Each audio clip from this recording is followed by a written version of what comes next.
Isang mapagpalang araw po sa inyo, Sir Blair. At sa lahat po ng nakikinig ng inyong mga kwento sa inyong mga YouTube channel na The Kwento ni Apong Isaac.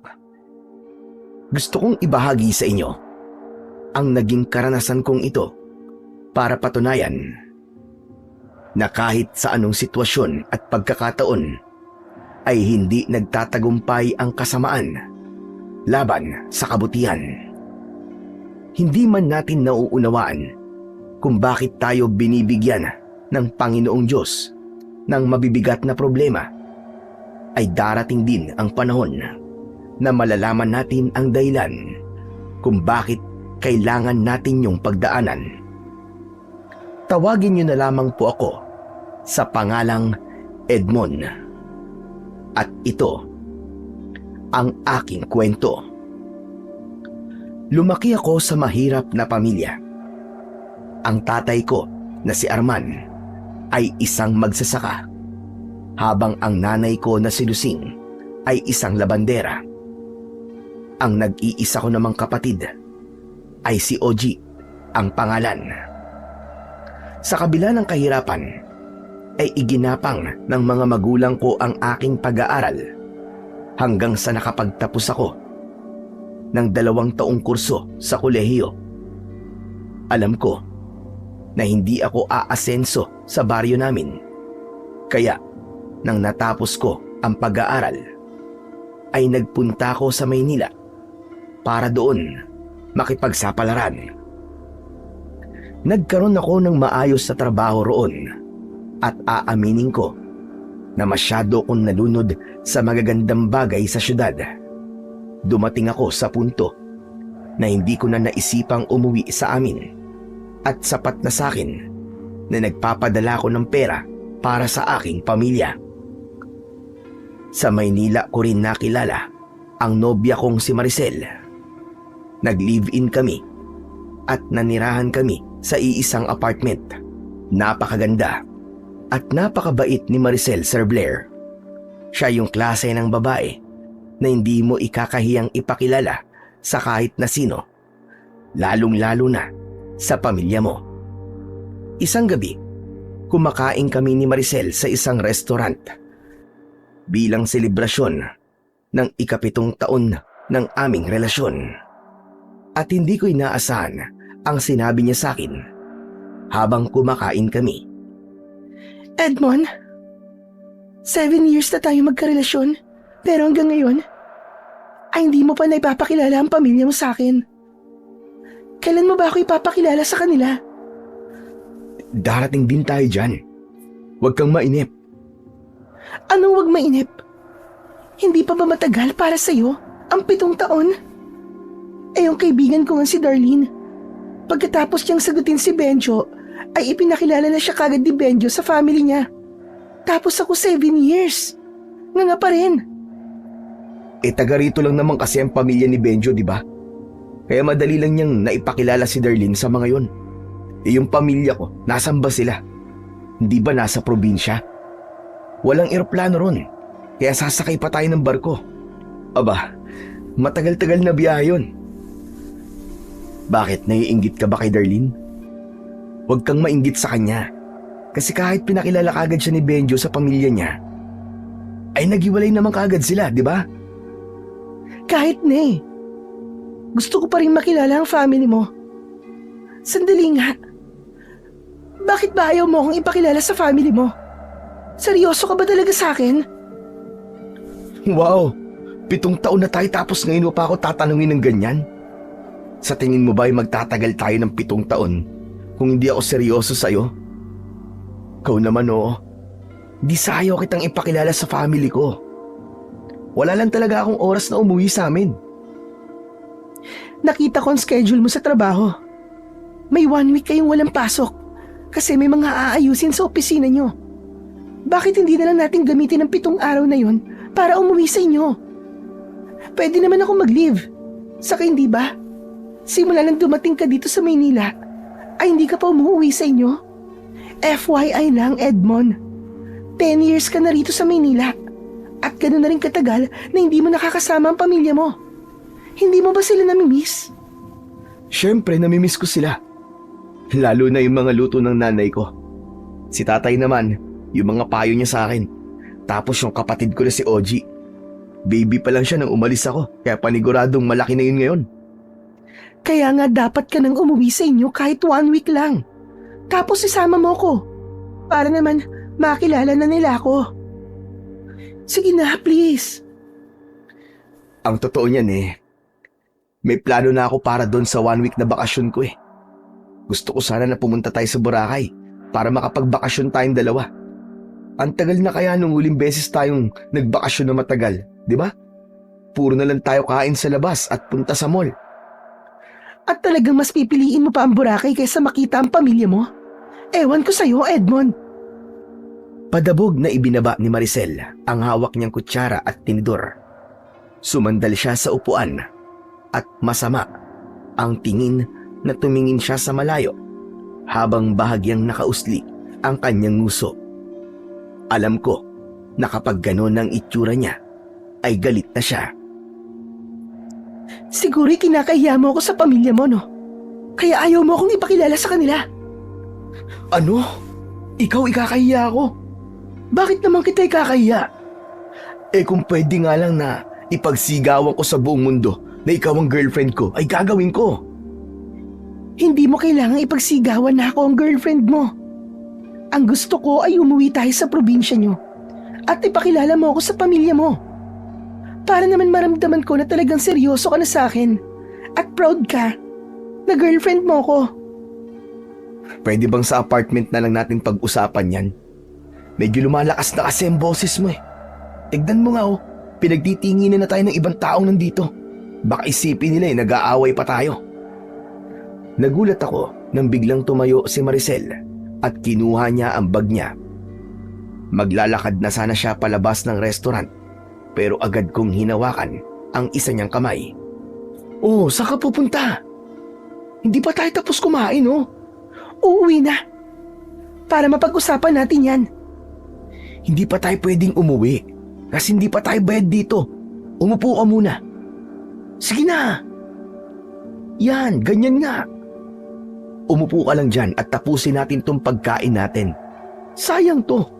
Ang mahal pa naman ng mga in-order natin. Bakit kasi ayaw mo akong ipakilala sa pamilya mo Huwag mong sabihin sa akin na meron ka nang unang ipinakilala sa kanila nang di ko alam. Umamin ka nga. May babae ka ba? O baka naman kabit mo ko? Dumali ka na naman sa pagiging praning mo. Wala akong ibang babae. Pambihira ka.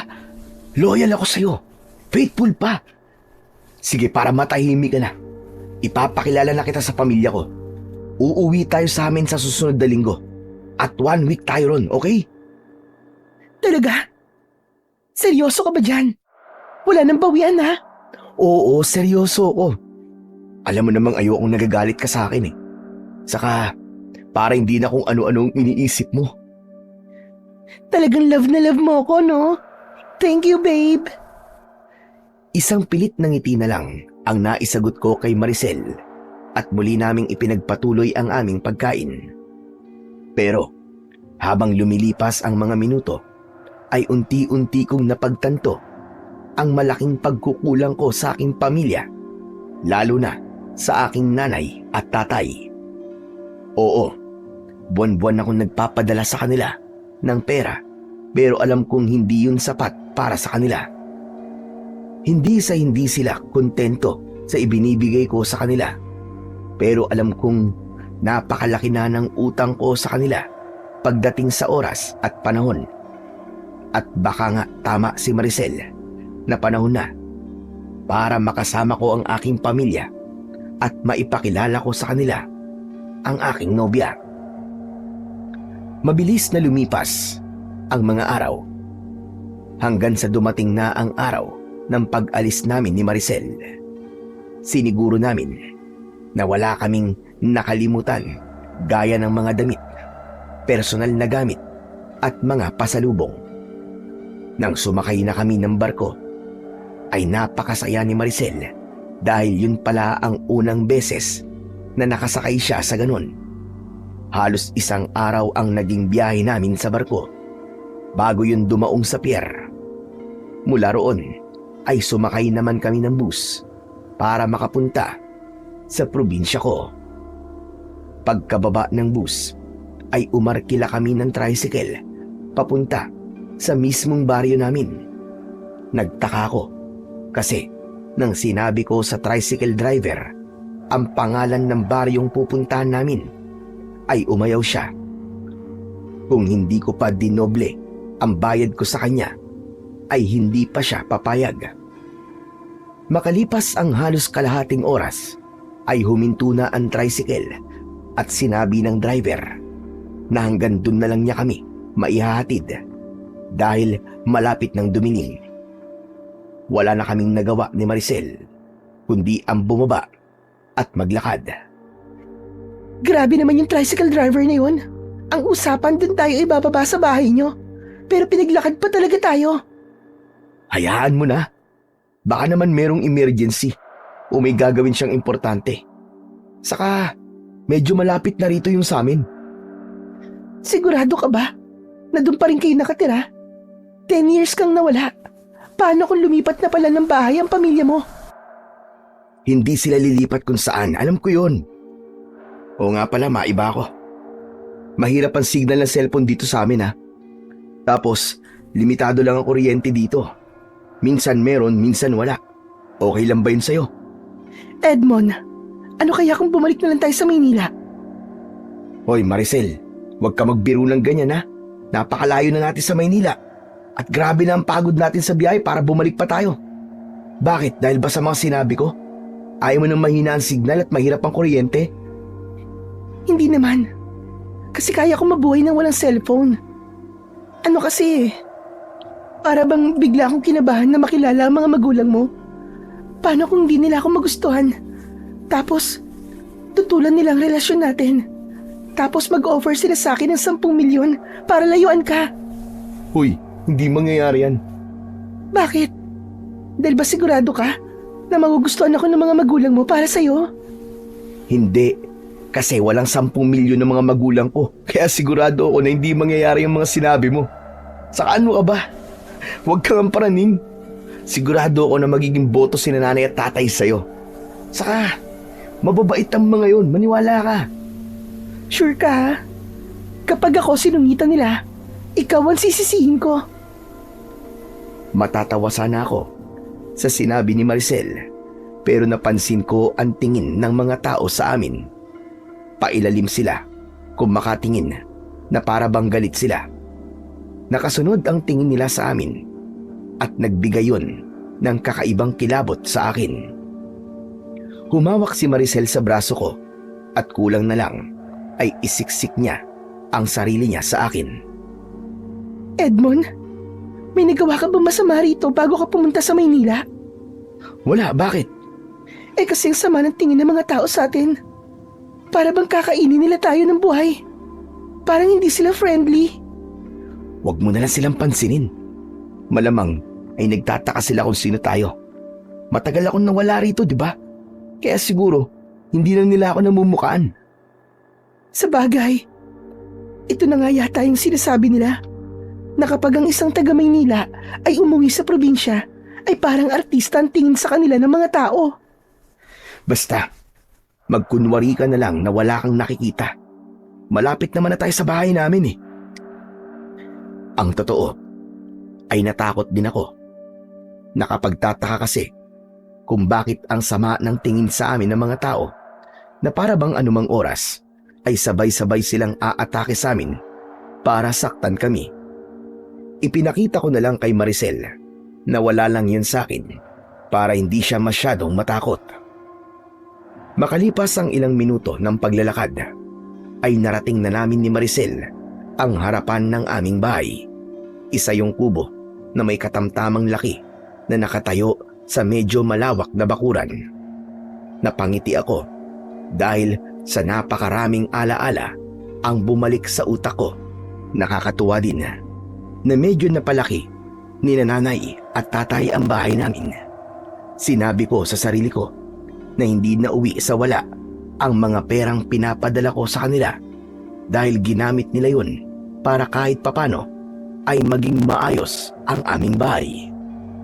Habang naglalakad kami, palapit sa mismong bahay, ay isang batang lalaki ang lalabas sana sa pinto. Pero nagulat siya nang nakita niya kami ni Maricel. Nagmamadali siyang bumalik sa loob. Sigurado ko na ang kapatid kong si Oji ang batang yon. Nang makapasok na kami sa bahay, ay wala kaming nakitang tao. Meron dong 2 kwarto. Malamlam ang ilaw sa maliit na sala. Nasaan na kaya si nanay at tatay? Aba malay ko, parehas lang naman tayong kararating nandito. Pero sino yung batang lalaki kanina? Nasa na siya? Ah, si Oji yun. Bunso kong kapatid. Baka natakot o kaya ay nahiya.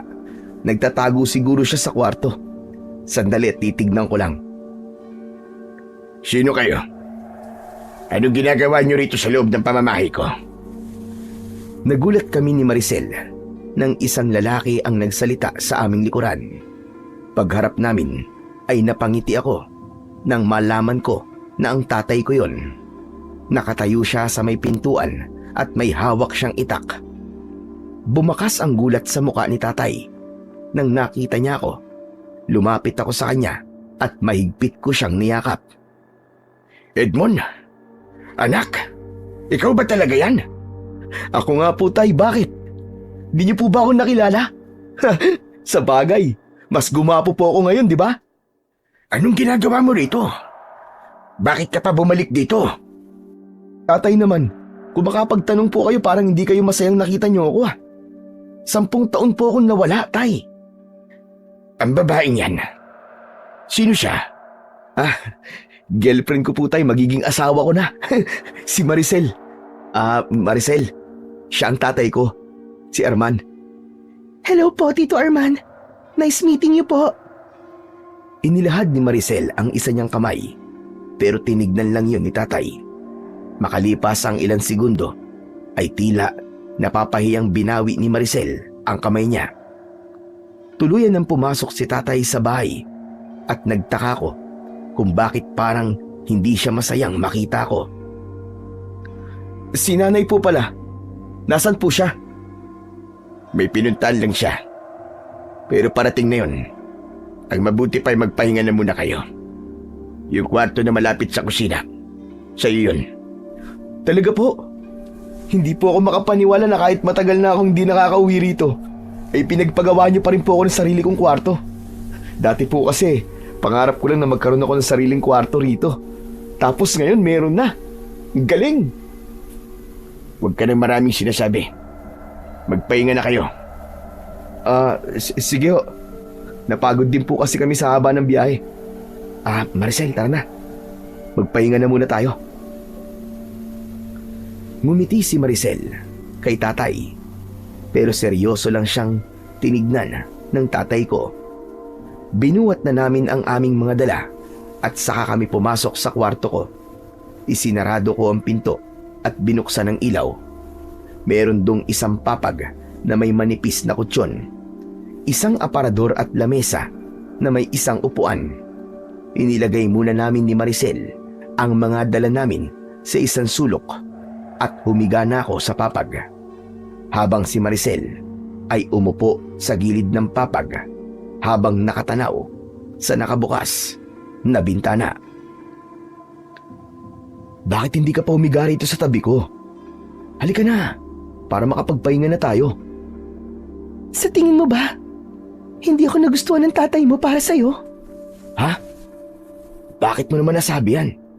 Bulag ka ba, Edmond?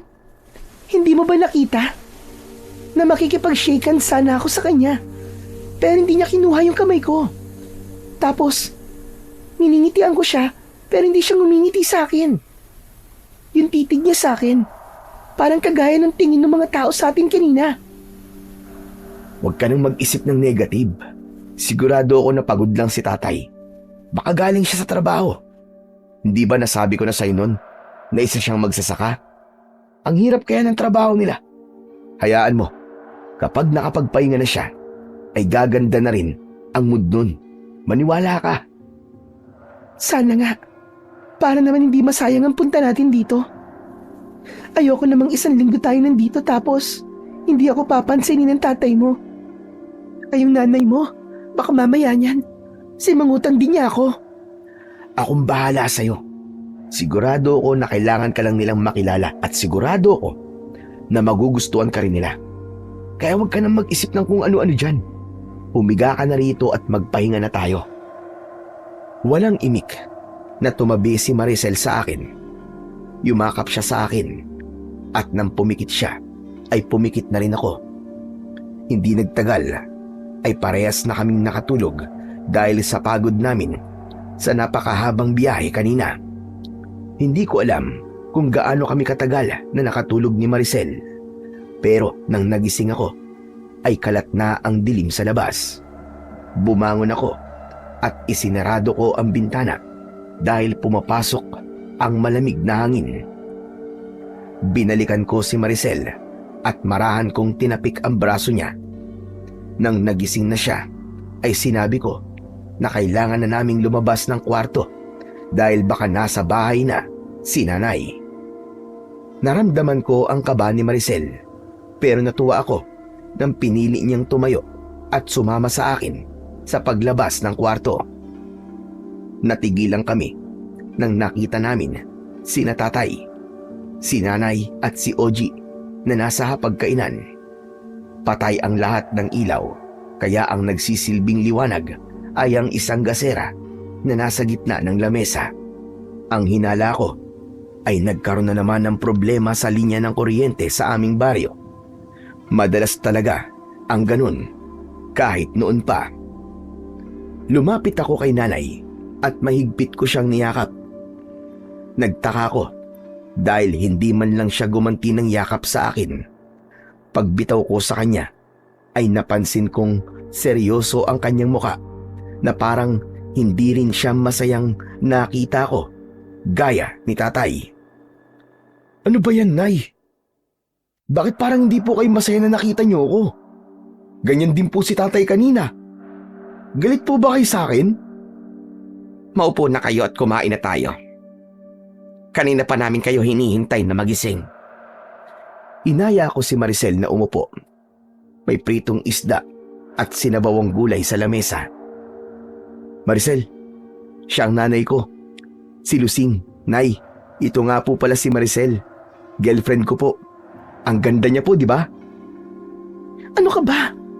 Hindi mo na kailangan sabihin na maganda ako, nakakahiya naman. Hello po tita. Kayo po pala ang kamukha ni Edmond. Nay, teller po sa bangko si Maricel. Meron po siyang maayos sa trabaho. Saka, siya po nag-aalaga sa akin sa Maynila. Masarap din po siya magluto kagaya nyo. Medyo napahiya ako dahil walang imik si nanay. Maging si tatay ay ganun din. Si Oji naman ay nakayuko at marahang kumakain. Oji, bunso, musta ka na? Ako ang Kuya Edmond mo. Alam mo ba, baby ka pa nung umalis ako rito kaya sigurado na hindi mo ko kilala. Ang laki mo na talaga ngayon. Oo nga pala, meron akong pasalubong sa'yo ng mga laruan. Mas makabubuti na wag mo na lang kausapin si Oji. Ho? Bakit naman po? Hindi siya nagsasalita. Isinilang na siyang ganyan. Pinatingin niyo na po ba siya sa doktor? Ang alam ko po may pag-asa pang makapagsalita ang isang bata kahit nasa ganyang edad na. Kailangan lang po niyang dumaan sa mga therapy. Wala kaming oras. Naipatingin pa siya sa doktor. Di bukas po. Sasamahan ko po kayo sa doktor sa bayan. Sayang po kung hindi siya magsasalita saka para malaman din po natin kung ano pong dahilan kung bakit hindi siya nagsasalita. Hindi na kailangan yon. Tanggap na namin na ganyan si Oji. At isa pa, aalis na rin naman kayo bukas ng umaga. Wala nang panahon para samahan mo kami sa doktor. Teka, hindi po kami aalis ni Maricel bukas. 1 linggo po kami rito Ayaw niyo po ba nun? Matagal-tagal po tayo magkakasama. 10 taon din po akong nawala kaya miss na miss ko na po kayo 10 taon kang hindi umuwi. Kaya sanay na kaming wala ka rito. Nakita mo naman kami. Kaya pwede na kayong umalis. Pero Nay, Sundin mo na lang ang sinabi ko sa'yo. Ayos lang kami kahit wala ka rito. At kahit hindi ka na umuwi rito. Nasaktan ako sa sinabi ni nanay at bahagya ako naluwa. Hindi na ako nagsalita pa dahil alam ko na kung gagawin ko yon ay tuluyan na akong maiiyak. Maging si Maricel ay nahiya ng magsalita. Kaya itinuon na lang namin ang aming atensyon sa pagkain. Pagkatapos kumain ay lumabas muna ako. Tumayo ako sa harapan ng bahay namin at naglabas ako ng sigarilyo at lighter. Sinindihan ko ang sigarilyo at nagsimula kong hip-hipin yun. Pero nakakailang hip-hip pa lang ako nang may biglang kumuha sa sigarilyo. Nagulat ako nang nasa tabi ko na pala si Maricel. Itinapon niya sa lupa ang sigarilyo at tinapakan niya yon. bakit mo ginawa yun? Akala ko ba, tumigil ka na sa paninigarilyo mo? Saka alam mo naman, na ayaw ko ang amoy niyan. Huwag kang halik sa akin mamaya ha. Pasensya ka na. Gusto ko lang kasing kumalma eh.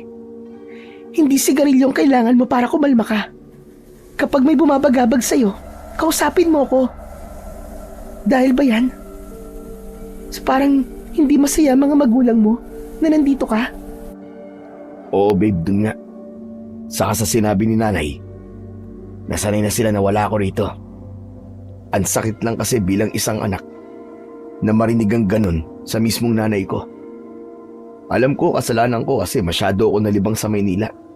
At inisip ko na okay lang kahit hindi ko sila bisitahin dito. Basta't nakakapagpadala ako ng pera. Hindi pala dapat ganun. Mas importante pala talaga ang oras kaysa pera. Hindi ko rin masisisi ang mga magulang mo. Kahit ako, magtatampo ko sa'yo kung hindi ka magpapakita sa akin ng 10 taon. Kaya nga naisip ko na bumawi sa kanila eh. Gusto ko na igugol ko yung oras. Yung 1 linggong pananatili natin dito sa pamilya ko. Paano mo gagawin yan? Pinapaalis na tayo ng nanay mo bukas ng umaga. Di hindi tayo aalis. Nasabi lang siguro yun ng nanay ko kasi nagtatampo siya sa akin. Basta, tatapusin natin yung 1 linggo natin dito at sisiguraduhin ko na bago tayo umalis dito ay okay na kami ng pamilya ko. Sige. Kung anong plano mo ay nakasuporta lang ako sa'yo. Sasamahan kita dito. Kahit feeling ko, ayaw nila sa akin. Kung ayaw nga talaga nila sa'yo, sigurado rin ako na magbabago pa yan. Basta't makilala ka nila ng gusto. Kayong dalawa, ano pag ginagawa niyo dyan sa labas? Pumasok na kayo rito. Nagulat kami ni Maricel nang marinig namin ang boses ni tatay sa likuran namin. Pagharap namin ay madilim ang kanyang muka at matalim ang kanyang mga mata. Nagpapahangin lang po kami, tay. Papasok din po kami mamaya. Pumasok na kayo sa kwarto ninyo. At huwag na kayong lumabas doon hanggang sa mag-umaga. Bilisan nyo. Sundin na lang natin ang tatay mo. Mukhang galit na siya eh. Halika na. Kahit gusto ko pa sanang manatili sa labas, ay sumunod na lang ako sa sinabi ni tatay. Pumasok na kami ni Maricel sa aming kwarto at hindi na kami lumabas doon hanggang sa nakatulog na kami. Kinabukasan ng umaga, pagkagising ko ay hindi muna ako bumangon. Hinintay ko si Maricel na magising at nang magising na siya ay sabay kaming lumabas ng kwarto. May nakahain na almusal sa lamesa at mukhang hinihintay lang kami ni nanay at tatay para makasabay kaming kumain. Tahimik lang kami hanggang sa natapos na kaming kumain ng almusal. Ayos na ba mga gamit ninyo? Total tapos na kayong kumain, ay pwede na kayong umalis at bumalik sa Maynila. Ipapahatid ko kayo sa tatay mo dahil walang tricycle na pumapasok dito, Edmond. Para meron kayong katulong sa pagbubuhat ng mga gamit ninyo. Pasensya na po, Nay, pero hindi po kami aalis ngayon ni Maricel. Tatapusin po namin yung 1 linggong bakasyon namin dito. Akala ko ba'y nakapag-usap na tayo kagabi? Malinaw na sinabi ko na ngayon kayo aalis. Pero Nay, gusto ko pa po kayong makasama ng matagal eh.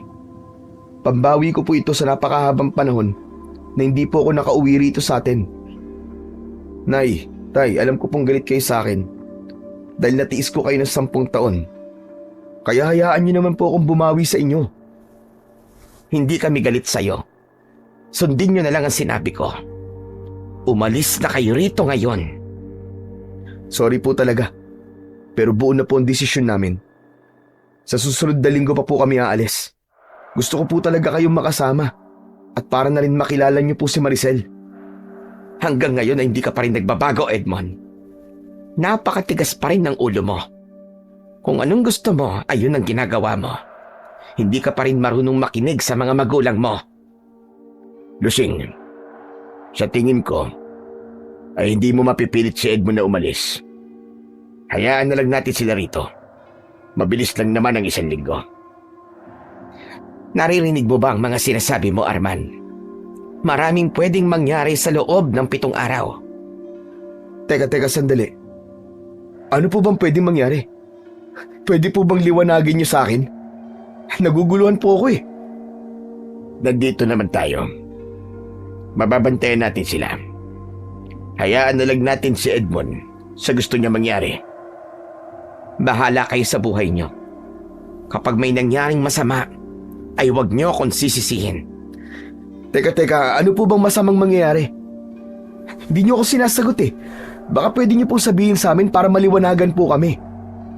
Sa totoo lang po, nung dumating kami rito ay nahalata ko na may kakaiba sa inyo. May dapat po ba kaming malaman? Walang kakaiba sa amin, Edmond. Pero mukhang desidido na talaga kayong hindi umalis ngayong araw. Sige. Pumapayag na ako na dumito kayo ni Maricel ng 1 linggo. Pero meron kayong dapat sundin na mga bagay. At ayokong magtatanong kayo kung bakit nyo kailangang gawin ang mga yon. Una, kahit anong marinig o makita nyo, ay huwag nyo nang pansinin, lalo na tuwing gabi. At huwag kayong makikipag-usap sa ibang tao. Dito lang kayo sa loob ng bahay. At hanggat maaari, ay huwag kayong magpapakita sa kahit na sino. At pagsapit ng 9:00 ng gabi, dapat ay nasa loob na kayo ng kwarto ninyo. Hindi kayo maaaring lumabas doon hanggat hindi sumasapit ang umaga. Paano naman po kung gagamit po kami ng banyo? Meron akong arenola. Ipapahiram ko yun sa inyo. Ano po ba talaga nangyayari? Bakit kailangan namin gawin ang mga sinabi niyo, Nay? Hindi ka ba marunong makaintindi? Ang sabi ko, huwag ka nang magtanong. Kung gusto nyo manatili rito ng ilang araw pa, ay sundin nyo na lamang ang mga sinabi ko. Nagkakaintindihan ba tayo? Opo.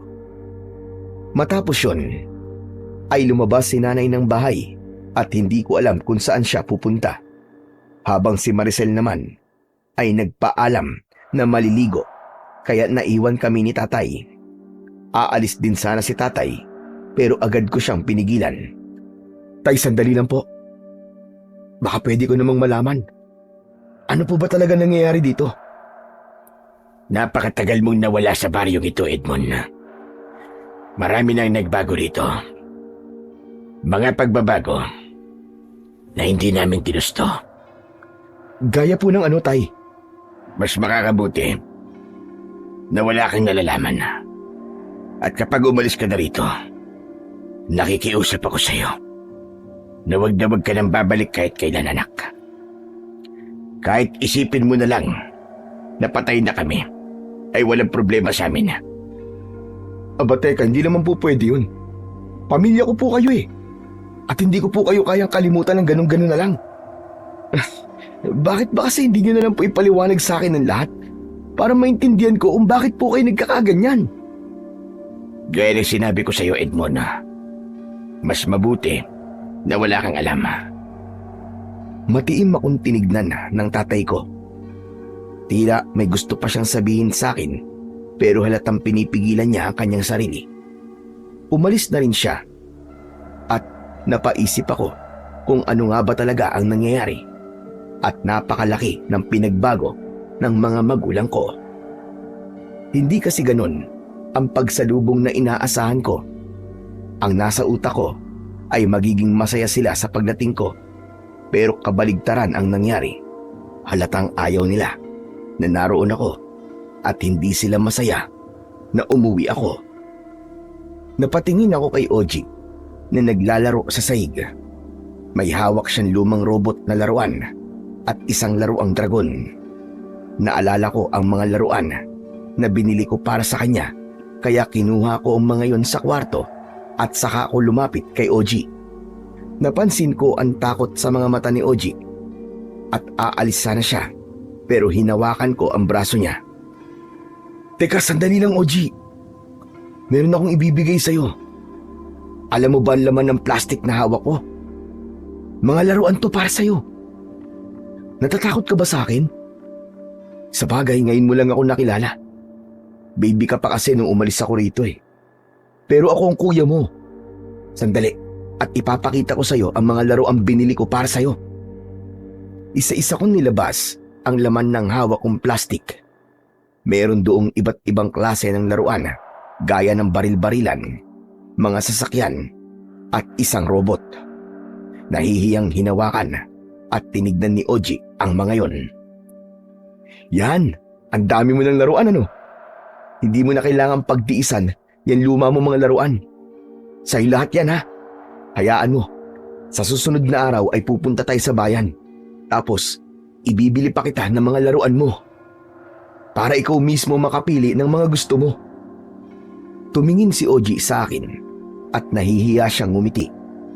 Muli akong napangiti dahil yon ang unang beses na nakita kong ngumiti ang kapatid ko. Oo nga pala Oji, alam mo ba kung ano nangyayari rito? Bakit ganun si nanay at tatay?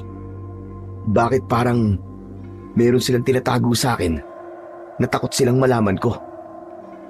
Ay, nakalimutan ko, oo nga pala. Di ka nga pala nakapagsasalita.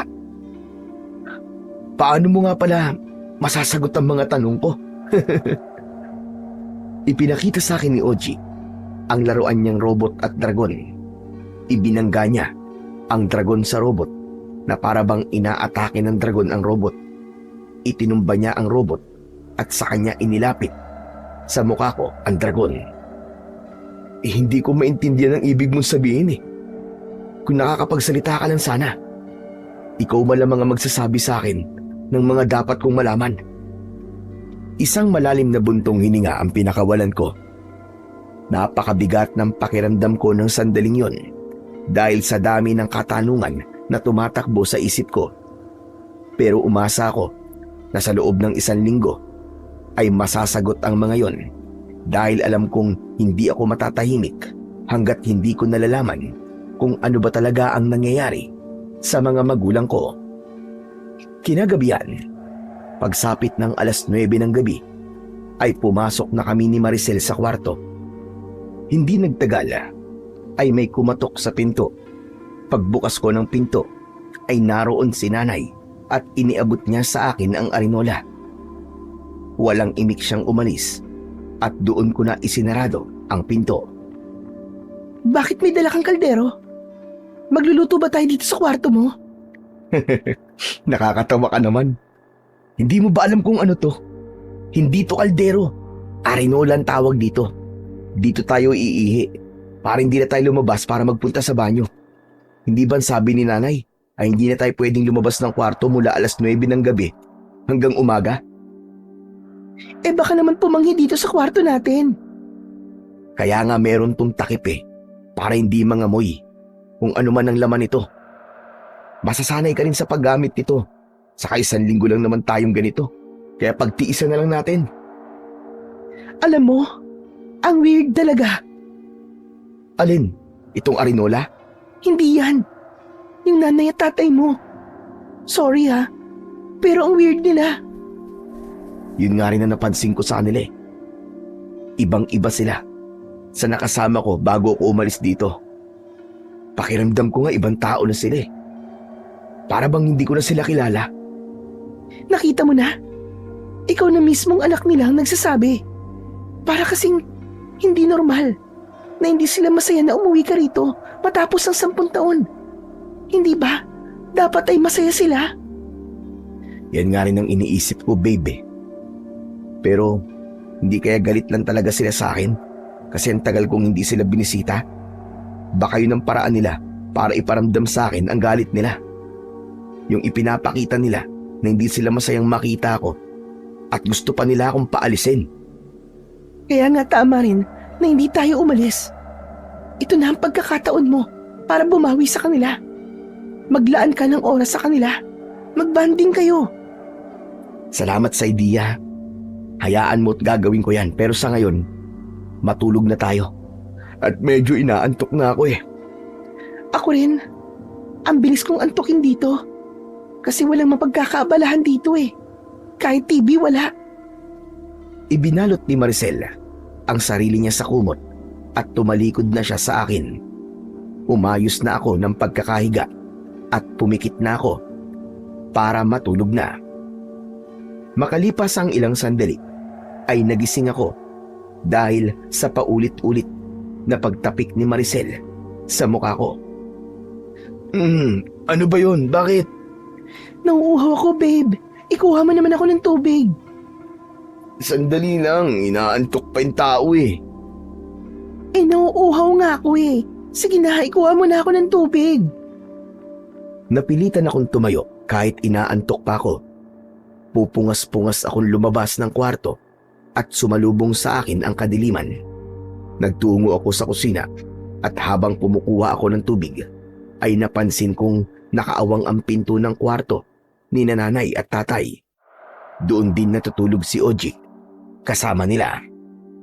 Hindi ko alam pero parang may kung anong puwersang nag-utos sa akin na sumilip sa kwartong yon. Ipinatong ko muna sa lamesa ang baso at marahan akong naglakad papunta sa pinto. Sumilip ako at napansin kong nakabukas ang bintana. Dahil bilog ang buwan ng gabing yon, kahit paano ay may liwanag sa loob ng kwarto. Nagtaka ko dahil wala roon si nanay, si tatay at si Oji. Pumasok ako sa kwarto at sumilip ako sa bintana pero hindi ko sila nakita sa labas. Isinarado ko ang bintana at bumalik ako sa kusina para kunin ang isang baso ng tubig. Dinala ko yon kay Maricel. Umupo ako sa gilid ng papag at inisip ko kung saan maaaring pumunta ang pamilya ko. Thank you sa tubig, babe ah. Oh, anong ginagawa mo? Bakit nakaupo ka pa dyan? Halika na rito, matulog na ulit tayo. Wala si nanay at tatay. Anong sinabi mo? Umalis sila. Hindi ko alam kung saan sila nagpunta eh. Nakita ko kasing nakabukas yung kwarto nila tapos pagsilip ko ron, wala silang lahat doon. Baka naman nagpapahangin lang sila sa labas. O kaya namamasyal lang sa kung saan. At saan naman sila mamamasyal ng ganitong oras? Saka lamig-lamig na rito sa loob ng bahay. Kaya imposibleng kailangan pa nilang lumabas para magpahangin. Kinakabahan ako. Baka kung saan sila nagpunta at kung ano na ang nangyayari sa kanila. Alam mo, ikaw naman ito napapraning. Huwag kang mag-isip ng ganyan. Sigurado ako na kung nasan man sila ay okay lang sila. At babalik din ng mga yun maya-maya lang. Ewan ko ah. Pero kinakabahan talaga ako, babe. Nakapagtataka kasi na hindi nila tayo pinapayagan na lumabas ng ganitong oras tapos sila naman pala lalabas. Ano kaya kung hanapin natin sila?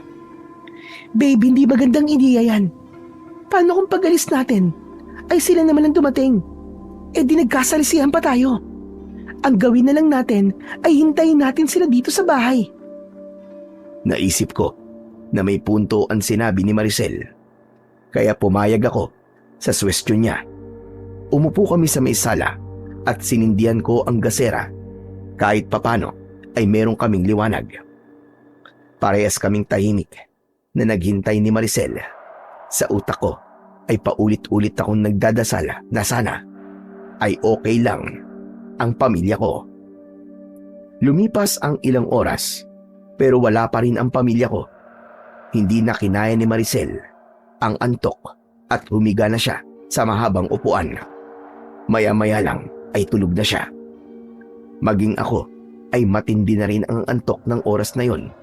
Kaya kahit nakaupo ako, ay hindi ko napigilan ang sarili kong pumikit hanggang sa tuluyan na akong nakatulog. Umaga na nang nagising ako. Mabilis akong tumayo at nakita ko si nanay na abala sa kusina. Tumakbo ako sa may pintuan at nakita ko naman sa labas si tatay na nagsisibak ng kahoy habang pinanonood siya ni Oji. Kahit papano ay nakahinga ako ng maluwag dahil mukhang ligtas naman ang pamilya ko. Maya-maya pa ay tinawag na kami ni nanay para mag-almusal. Ginising ko na si Maricel at hindi nagtagal ay magkakasalo na kaming kumain.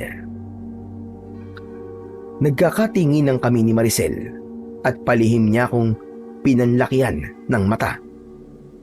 Alam ko na gusto niyang itanong ko sa mga magulang ko kung saan sila galing kagabi. Tay, saan po pala kayo nagpunta kagabi? Wala. Natutulog lang kami. Lumabas po kasi ako ng kwarto para kumuha ng tubig. Tapos napansin ko pong nakabukas po yung pinto ng kwarto nyo. Sumilip po ako pero wala po kayong tatlo ron eh. Imposible ang sinasabi mo. Natutulog kami sa kwarto namin at hindi kami lumabas. At saan naman kami pupunta?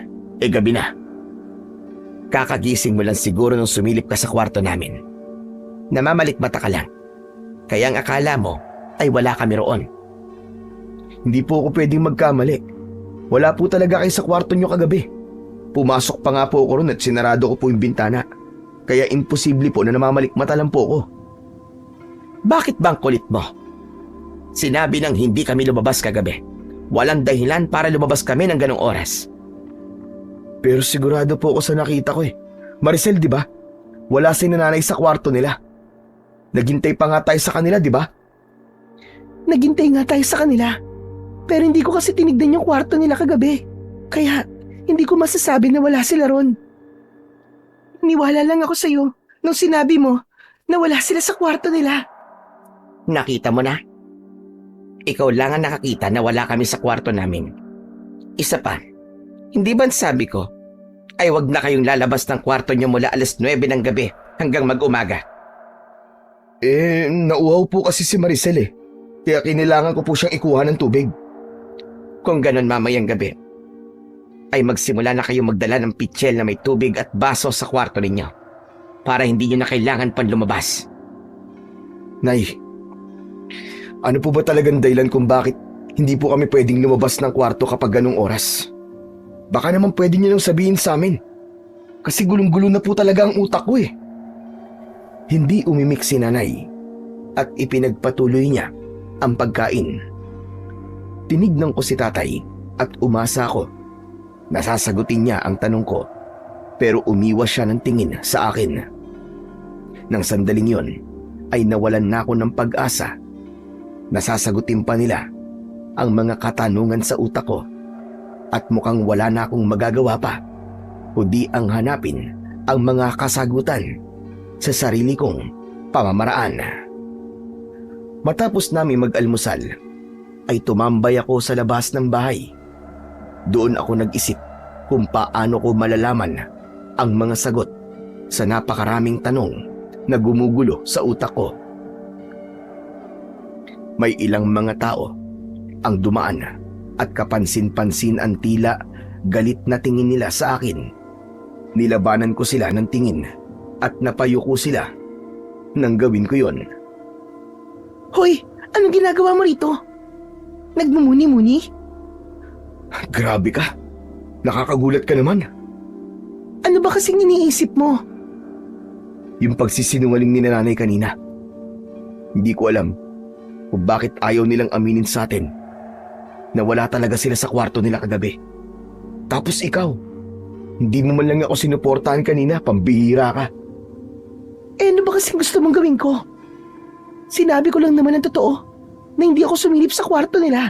Kaya hindi ko alam na nandoon ba sila o wala.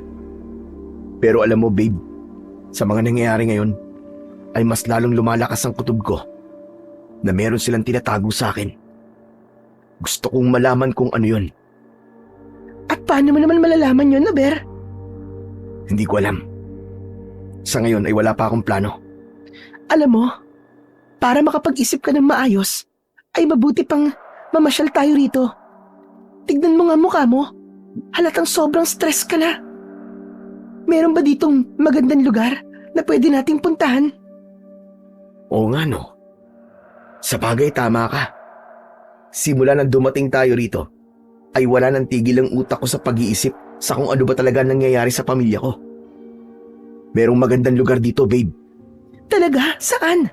Baka pwedeng puntahan natin ngayon para hindi pa laging nandito lang tayo sa bahay nyo. Meron ditong burol sa may dulo nitong baryo.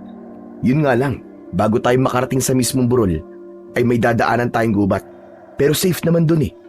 Magandang tumambay dun habang pinapanood ang paglubog ng araw. Gusto ko yan.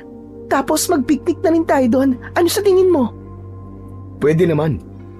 Pero anong mga pagkain ang dadali natin? Teka. Alam ko na. Bumili tayo sa bayan habang maaga pa. Nang sandaling yon, ay isinentabi ko muna ang mga iniisip ko. Medyo nahiya na rin ako kay Maricel kasi alam kong sumama siya sa akin sa baryo namin hindi lang para makilala ang pamilya ko, kundi para makapagbakasyon na rin. At hindi matatawag na bakasyon yon kung hindi kami mamamasyal. Habang maaga pa, ay nagtungo na kami ni Maricel sa bayan. Mula sa aming baryo, ay naglakad kami hanggang sa nakarating kami sa kalsada. Mula roon ay nag-abang kami ng masasakyan. Isang tricycle ang dumaan at yun ang sinakyan namin papunta sa bayan. Pagdating sa bayan ay namili kami ng mga pang-ihaw, inumin, tinapay at kung ano-ano pa. Nag-grocery na rin ako para merong kaming dagdag na pagkain sa bahay. Nahirapan kaming makahanap ng tricycle na maghahatid sa amin pauwi. Sa tuwing binabanggit ko kasi ang pangalan ng aming lugar, ay tumatanggi na kagad ang mga tricycle driver na para bang meron silang kinatatakutan sa lugar namin. Sa awa ng Diyos, isang tricycle driver ang pumayag na ihatid kami, pero doble na naman ang bayad. Pinatos na namin yon, kesa naman hindi kami makauwi. Nang nakarating na kami sa bahay, ay agad naming inayos ni Maricel ang aming mga pinamili. Habang ginagawa namin yon, ay dumating si tatay. Galing ba kayo sa bayan? Opo tay. Namili po kami ng mga kailangan natin dito sa bahay. Napansin ko po kasi na paubos na po yung mga dilata at bigas natin eh. Maraming salamat, anak. Naku, wala yun tay. Hayaan niyo po, bago po kami umalis ni Maricel, ay ipag-grocery ulit namin kayo.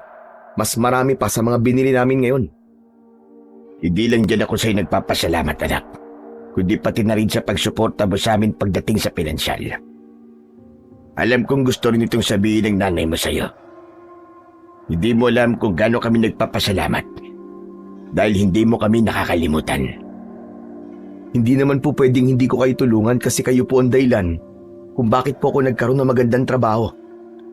Kung di niyo po ako pinagsikapan noon ni nanay na makapagtapos sa college, malamang hindi po ako nakapunta sa Maynila. Alam kasi namin kung gaano kataas ang pangarap mo. Hindi lang para sa sarili mo, kundi para na rin sa amin. Huwag po kayong mag-alala, tay.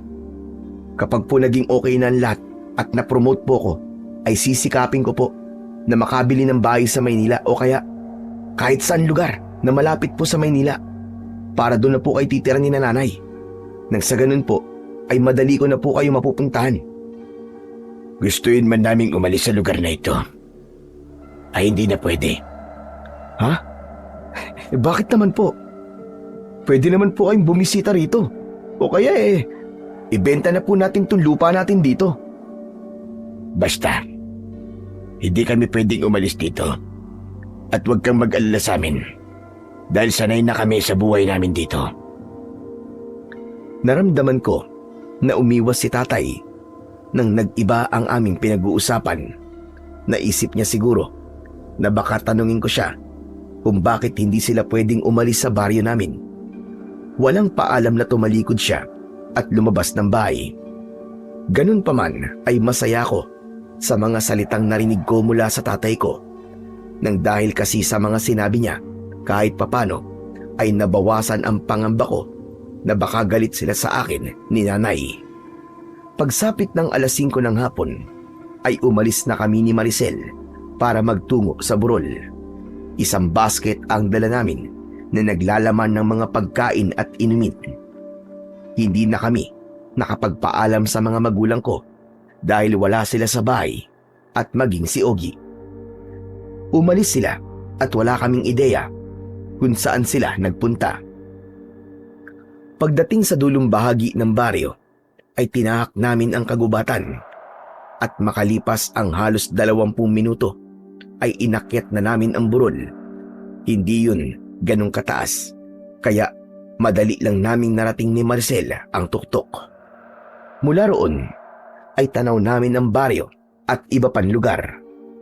Umupo kami sa madamong bahagi habang nakaharap kami sa araw na unti-unting lumulubog. Napakaganda ng kalangitan dahil kulay kahilyon. Wow! Ang ganda nga rito. Saka ang presko ng hangin. Sabi ko naman sa'yo eh. Alam mo ba nung bata pa ako? Madalas kaming maglaro dito.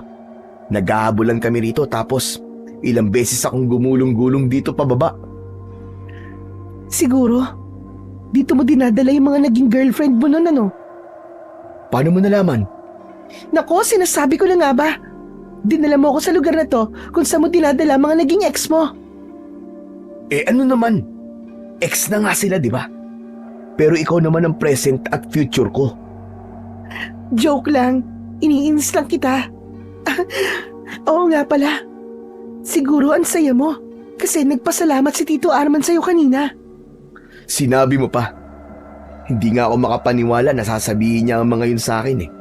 Kasi simula nang dumating tayo rito, ay malamig ang pakikitungo nila sa atin.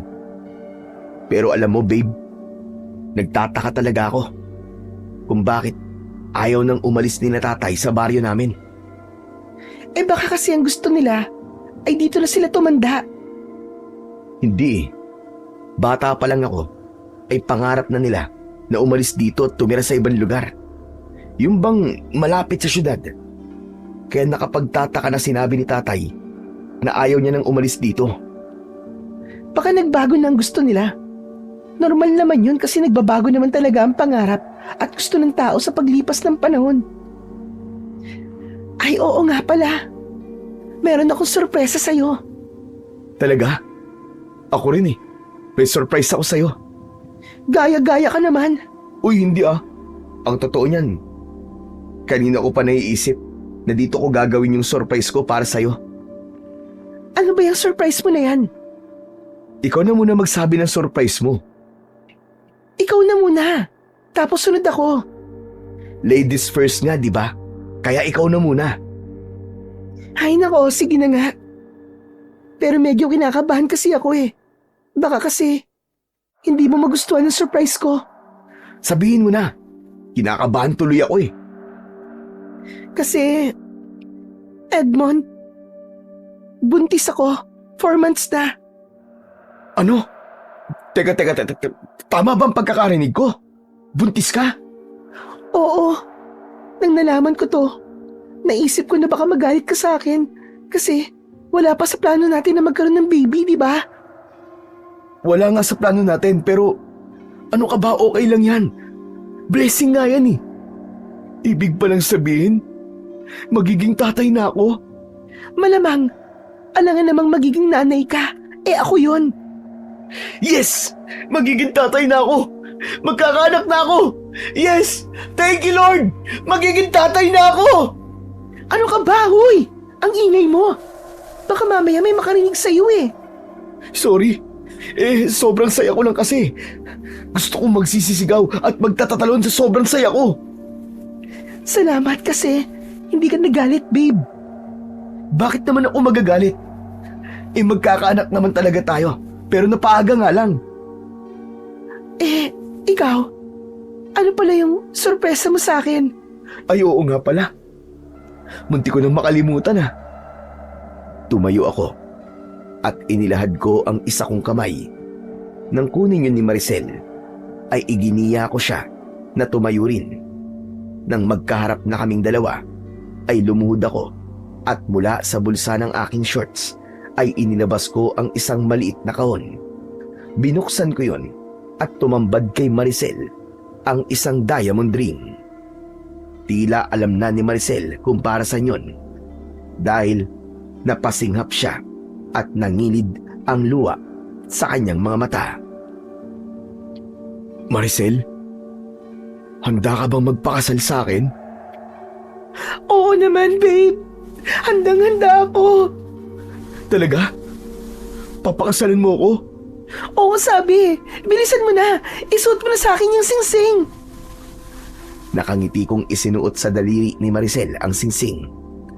Mabilis akong tumayo at siniil ko ng halik ang kanyang malambot na labi. Nang maghiwalay ang aming mga labi, ay parehas kaming naiiyak sa labis na kasiyahan. Tamang-tama pala na dito ako nag-propose kasi dito mo rin sinabi na magkakaanak na tayo. Huwag kang mag-alala dahil bago ka manganak ay magpapakasal na tayo, babe. Talaga? Oo, babe. Pinapangako ko yan sa'yo. Mahigpit naming niyakap ang isa't isa. Matapos yun ay muli kaming umupo at pinagmasdan namin ang paglubog ng araw. Inihilig ni Maricel ang ulo niya sa balikat ko at masuyo ko namang hinawakan ang isa niyang kamay. Nang sandaling yon ay nakalimutan ko ng panandalian ang mga gumugulo sa isip ko.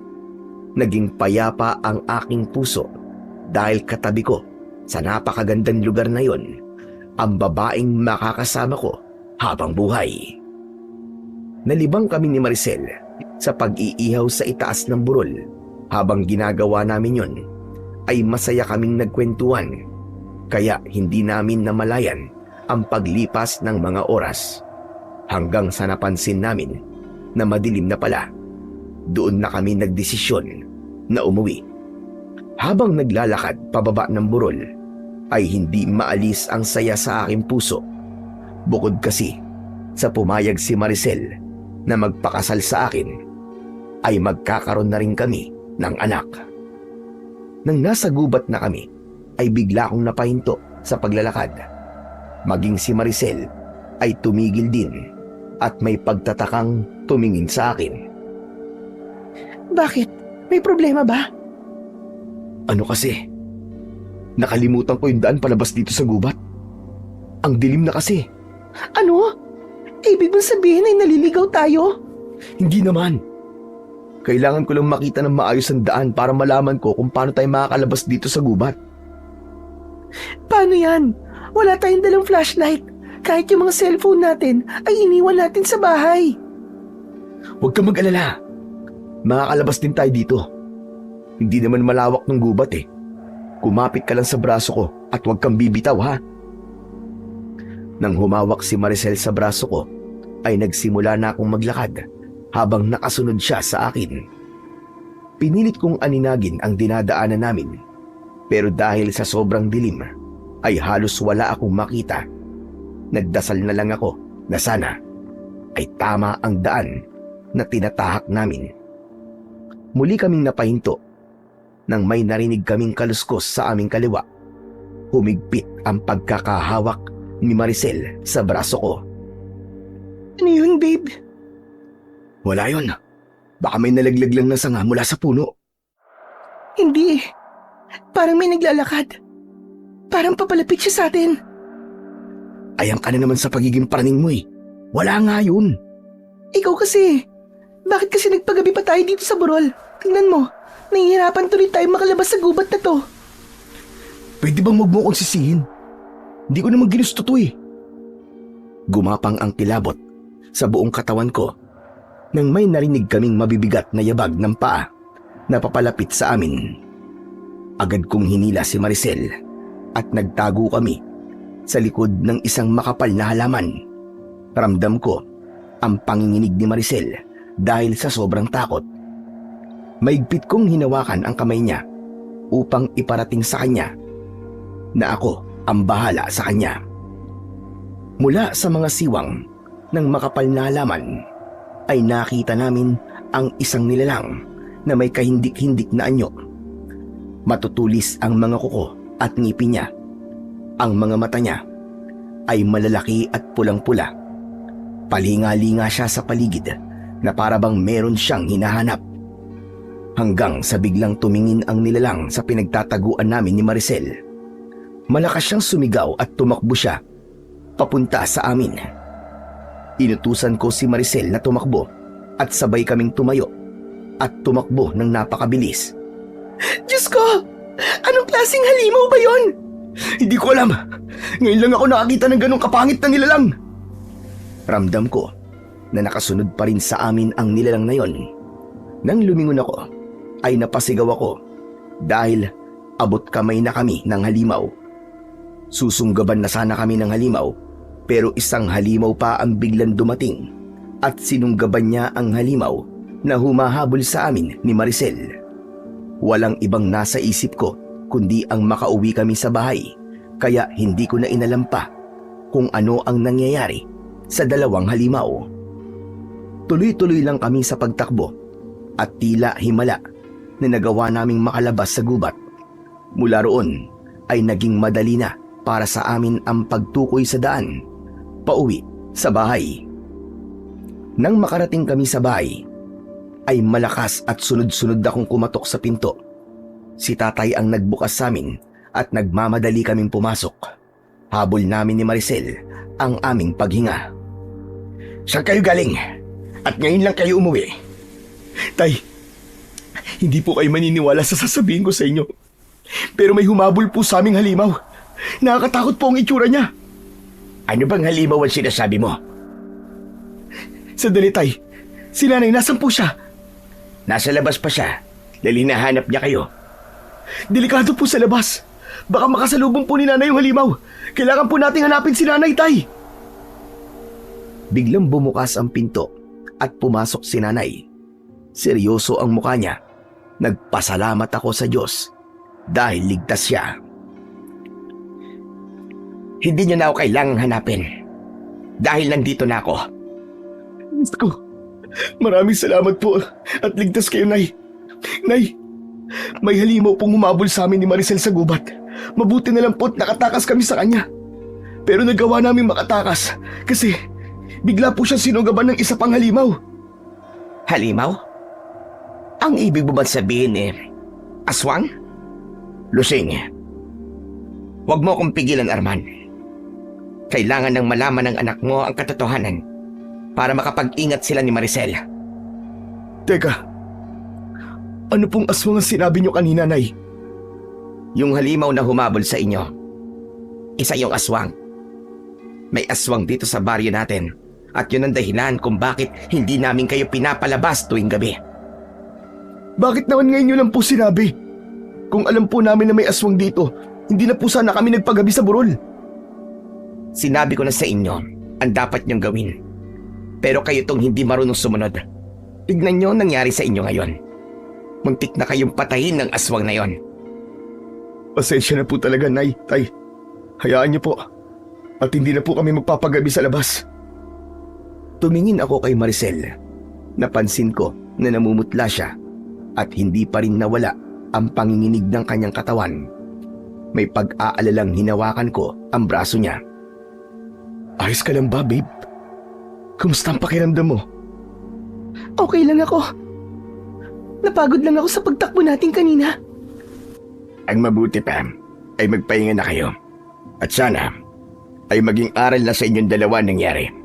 Siguro naman ay hindi nyo na kami kikwestiyonin kung bakit hindi namin kayo pinapayagan na lumabas tuwing gabi.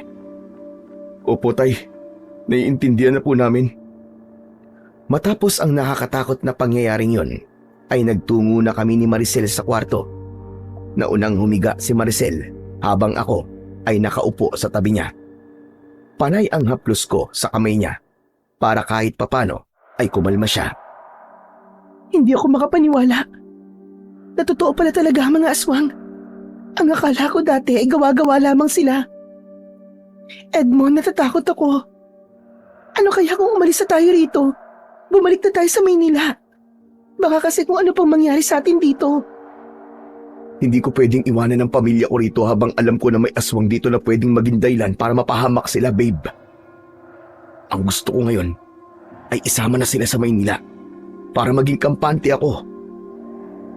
Pero ikaw na rin ang nagsabi na ayaw nilang umalis dito, di ba? Pipilitin ko sila. Ipapaintindi ko sa kanila na hindi na sila pwedeng manatili pa rito. Bahala na.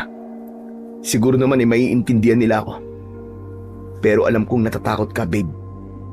Naiintindihan kita kasi kahit ako takot din.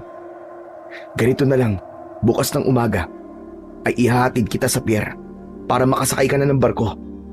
Eh ikaw, huwag mong sabihin na magpapaiwan ka rito. Oo, babe. Kailangan eh. Kakausapin ko pa kasi sila nanay at tatay. Kailangan ko pa silang kumbinsihin na sumama sa akin sa Maynila. Ayoko. Hindi ako aalis dito nang hindi ka kasama. Sa tingin mo ba ay makakampante ako sa Maynila habang alam ko na nasa panganib ang buhay mo rito? Kung hindi ka aalis, ay hindi rin ako aalis. Pero isipin mo naman ang batang dinadala mo, babe. Malaki ang tsansang ikaw ang pag-initan ng mga aswang dahil buntis ka. Sa pagkakaalam ko kasi, ay gustong-gusto ng mga aswang na biktimay ng mga buntis dahil sa sanggol na nasa kanilang sinapupunan. May tiwala ako sa'yo. Alam kong poprotektahan mo ko at ang anak natin. Basta, dito lang ako at magkasama tayong aalis dito. Alam ko na kahit na anong sabihin ko kay Maricel, ay hindi na magbabago ang isip niya. Nakita ko sa mga mata niya na desidido siyang manatili sa baryo namin kahit meron dong malaking banta ng panganib. Wala na akong nagawa kundi ang mangako sa sarili ko na gagawin ko ang lahat para protektahan si Maricel at ang magiging anak namin. Nang sumunod na araw, naisipan ko na sabihin sa mga magulang ko ang plano kong isama sila sa Maynila. Ngunit bago ko pa masabi yun, ay naunahan na ako ni tatay na magsalita. Ngayong alam nyo na ang nangyayari rito, mas makabubuti na umalis na kayo. Bumalik na kayong dalawa sa Maynila ngayon. Pasensya na po, tay. Pero hindi po kami aalis ni Maricel nang hindi kayo kasama. Hindi na po ligtas ang lugar na to para sa ating lahat. Hindi ba't sinabi ko na sa'yo na hindi kami aalis sa lugar na ito? Bilang tatay mo ay inuutusan kitang sundin ako sa pagkakataong ito. At bilang anak nyo, ay hindi ko naman po kayo pwedeng pabayaan. Kaya ang gusto ko ay sumama kayo sa amin ni Maricel paalis ng lugar na to, tay. Isipin niyo po ang pwedeng mangyari sa inyo, lalo na kay OG. Wala po tayong laban sa mga aswang. Sanay na kami sa buhay namin dito simula nung nagkaroon ng aswang dito. Huwag mo kaming alalahanin dahil kaya naming protektahan ang aming mga sarili. Hindi ko alam kung bakit mas pinipili niyo pa rin manatili sa lugar na to. Kahit alam niyong delikado na sa ngayon. Sa tingin niyo po ba ay matatahimik ako sa Maynila habang alam ko na gabi-gabi ay maaaring may masamang mangyari sa inyo? Hindi po kami aalis ni Maricel nang hindi kayo kasama. Naputol ang aming pag-uusap nang may narinig kaming boses ng isang matandang babae sa labas ng bahay. Tinawag nun sina nanay at tatay. Napansin ko ang pagbakas ng takot sa mukha nilang dalawa. Sinabi ni tatay na siya na ang lalabas. Tumayo siya at saka siya lumabas ng bahay. Nagtaka ko sa naging reaksyon ng mga magulang ko. Kaya sinundan ko si tatay sa labas. Doon ay nakita ko ang isang matandang babae na kausap niya. Mahaba ang puting buhok ng matanda na umaabot sa bewang nito. Malalaki ang kanyang mga mata na parabang palaging naninindak. Hindi ko naririnig ang pinag-uusapan nila pero bakas sa mukha ni tatay ang pagkabahala. Maya-maya pa ay pumasok silang dalawa sa bahay. Umupo ang matandang babae at napansin ko na titig siya kay Maricel. Ang babae yun. Buntis siya. Tama ba ako? Nagkakamali ka. Hindi buntis ang nobya ng anak ko. Hindi mo ko balilin lang, Armada. Amoy na amoy ko at sagkol sa kanyang sinapunan. Isang buhay na unti-unti nabubuo sa loob ng kanyang katawan. Napakatagal ko nang naghihintay ng isang inosenteng buhay na maaari nating gamitin sa gabi ng pag-aalay. Lubayan mo ang pamilya ko, Agapita. At sa tingin mo ba, ay magagawa mo kong pigilan sa kung anong gusto ko? Malapit na ang gabi ng pag-aalay at kailangan nating gawin ang nararapat upang mas lumakas tayong lahat. Tayong lahat ba? Ang lalakas? O ikaw lang? Ginawa mo na kaming mga halimaw. Hindi pa ba sapat yun sa'yo? Wala ka nang magagawa, Armada. Hindi ko kasalanan kung nandito ang anak mo at ang nobya niya. Habang naririnig ko ang pag-uusap ni tatay at ng matandang babae na tinawag niyang Agapita, ay labis akong naguluhan. Hindi ko maunawaan ang kanilang pinag-uusapan at hindi ko rin maintindihan kung bakit parang takot si tatay kay Agapita. Maya-maya pa ay tumayo na si Agapita at lumapit siya kay Maricel. Ngumiti siya at lumabas ang mga ngipin niyang halos nabubulok na lahat. Bumakas ang takot sa muka ni Maricel. Hindi ba't tapa ako, Iding? Buntis ka. Mga 4 o 5 buwan na. Tama po kayo. Maaari ko bang hawakan ang tiyan mo? Gusto ko lang maramdaman ng sanggol sa loob ng katawan mo. Umangat ang kamay ni Agapita para hawakan ang tiyan ni Maricel. Hindi nakagalaw si Maricel dahil parang natakot siya. Ngunit bago pa dumampi ang palad ni Agapita sa tiyan ng nobya ko, ay pinigilan na yon ng nanay ko. Hinawakan niya ang kamay ng matandang babae. Hindi mo pwedeng hawakan ng isang tao nang walang pahintulot niya. Pero nagpaalam naman ako. Narinig mo ba siyang sumagot na pwede mo siyang hawakan? Hindi naman. Hindi ba? Hindi ibig sabihin na hindi siya nagsalita ay pumapayag na siya. Mas makabubuti kung umalis ka na, Agapita, at lubayan mo na ang anak ko at ang nobya niya. Tumiim ang bagang ni Agapita. May galit na rumihistro sa kanyang muka at walang imik siyang umalis. Nang wala na ang matandang babae, ay agad na isinara ni tatay ang pinto at bumalik kami sa pagkainan. Sino ba ang Agapita na yon? Bakit parang takot kayo sa kanya? Lusing, narinig na ng anak natin ang hindi niya dapat marinig. Sa palagay ko, ay kailangan na nating sabihin sa kanya ang buong katotohanan. Tama ka. Wala nang dahilan pa para magtago tayo sa kanya. Sige na. Ikaw nang magsabi sa kanya ng mga dapat niyang malaman. Teka, ano pa po ba ang dapat kong malaman? Ang ibig niyong sabihin meron pa kayong tinatago sa akin? Yung aswang na humabol sa inyo sa gubat kagabi. Ang aswang na yun ay si Agapita. At ang aswang na umatake kay Agapita para iligtas kayo ay walang iba kundi ang nanay mo. Ano? Hindi totoo yan. Paano magiging aswang si nanay, tay?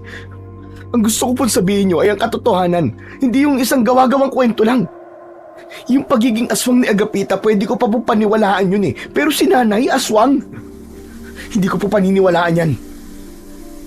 Totoong sinabi ng tatay mo, Edmond. Alam kong para sa iyo ay mahirap tong paniwalaan.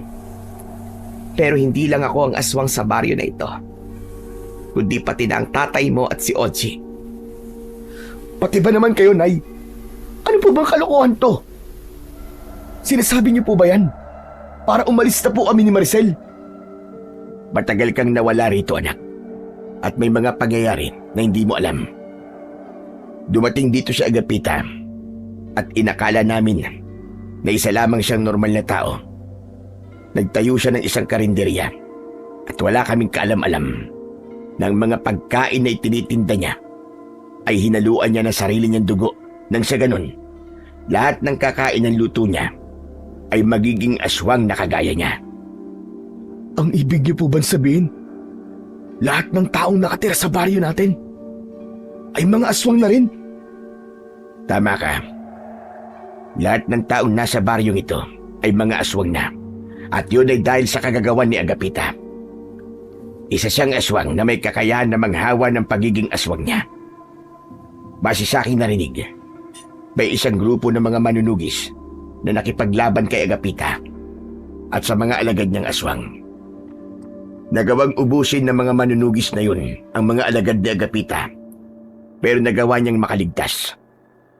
Kaya malinaw na ginawang aswang ni Agapita ang mga tao rito para magkaroon siyang muli ng mga alagad. Napamaang ako sa mga sinabi ni na tatay at nanay. Hindi makapaniwalang nagkatinginan kami ni Maricel.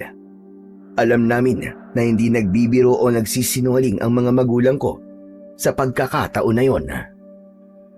Ngayon naiintindihan ko na. Kaya hindi nyo kami pinapalabas ng kwarto tuwing gabi ay dahil sa ayaw nyong makita namin sa ganung oras ay nagiging aswang kayo.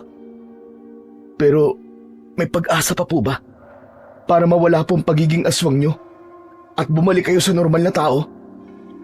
Sa ngayon, ay wala pa kaming alam na solusyon. Pero hindi kami nawawalan ng pag-asa na mawawala ang pagiging aswang namin. Lalo na, at hindi naman kami kumakain ng tao. Kapag kasi kumain kami ng tao, ay tuluyan ng magiging ganap ang pagiging aswang namin. At wala ng paraan para maalis yun sa amin. Pero may itatanong ako.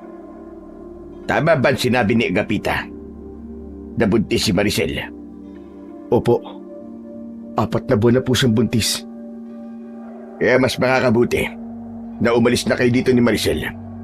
Malapit na ang gabi ng pag-aalay at isang sanggol na nasa sinapupunan ang inaalay sa gabing yon.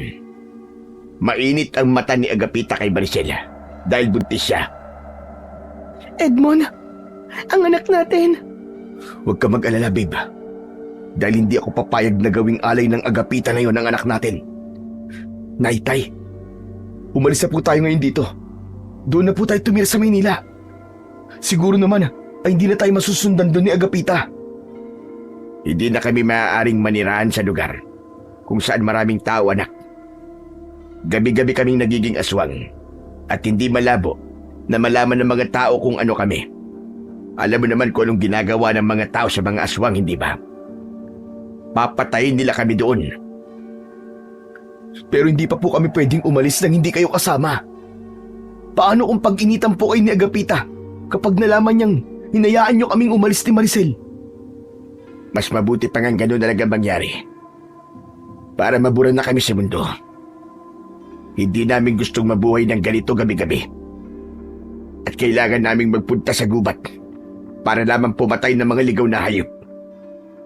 Ang importante, anak, ay makaalis na kayo ni Maricel dito ng ligtas. Hindi, tay.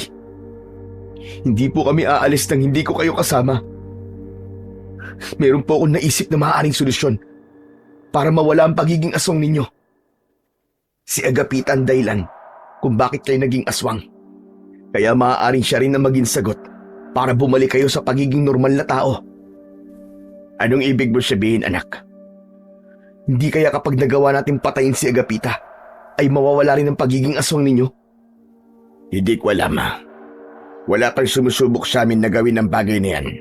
Dahil pakiramdam namin ay makapangyarihan si Agapita. Para sa amin, ay siya ang aming pinuno.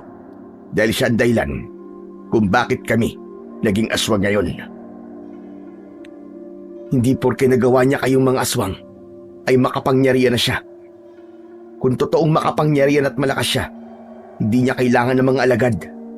Kung magtutulong-tulong po tayo, malaki ang posibilidad na mapapatay natin si Agapita at baka yung pa maging dahilan para mawala ang pagiging aswang ninyo.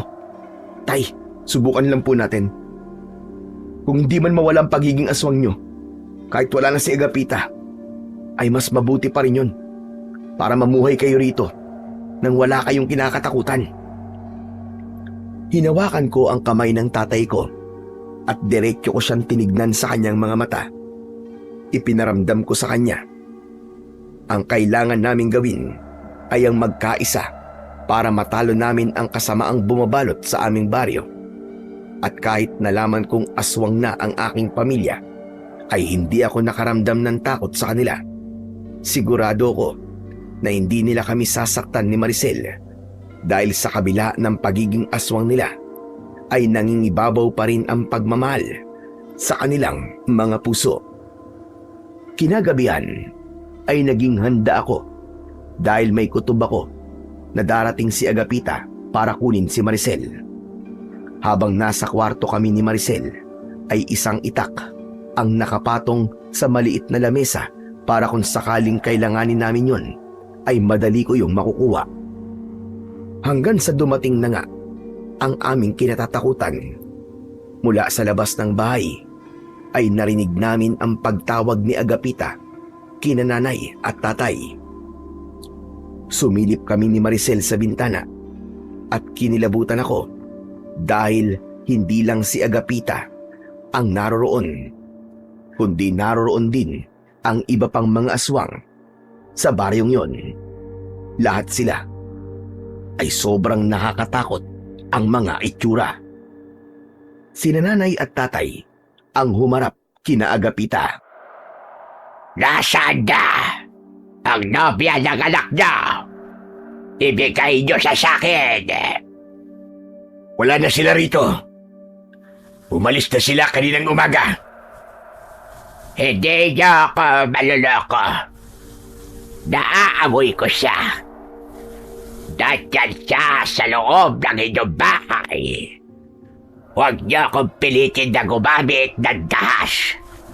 Kung ayaw ninyong magkagulo tayo rito, ibigay niyo na siya sa akin hanggang kaya ko pang magtimpe. Hindi mo siya makukuha, Agapita. Pagod na kami maging sunod-sunuran sa iyo. Hindi na kami natatakot sa iyo.